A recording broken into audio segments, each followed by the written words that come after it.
حدیث نمبر 2836 حضرت جابر رضی اللہ تعالی عنہ سے مروی ہے، فرماتے ہیں ہم رسول اللہ صلی اللہ علیہ وسلم کے ہمراہ حج کا احرام باندھ کر نکلے، ہمارے ساتھ عورتیں بھی تھیں اور بچے بھی۔ جب ہم مکہ مکرمہ پہنچ چکے تو ہم نے بیت اللہ شریف کا طواف کیا اور صفا مروہ کے درمیان سعی کی۔ پھر رسول اللہ صلی اللہ علیہ وسلم نے ہم سے فرمایا جس کے پاس ہدی نہیں وہ احرام کھول دے۔ فرماتے ہیں ہم نے کہا کس طریقے پر؟ فرمایا مکمل طور پر احرام سے نکل آئے۔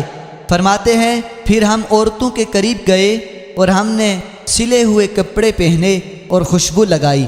پس جب 8 ذی الحجہ کا دن ہوا تو ہم نے حج کا ارادہ کیا، تو ہم نے حج کا احرام باندھا اور ہمارے لیے صفا و مروہ کے درمیان کی گئی پہلی سعی کافی ہوئی، اور رسول اللہ صلی اللہ علیہ وسلم نے ہمیں حکم دیا کہ ہم اونٹ اور گائے میں شریک ہوں۔ ہم میں سے 7 افراد ایک گائے یا اونٹ میں شریک ہوئے۔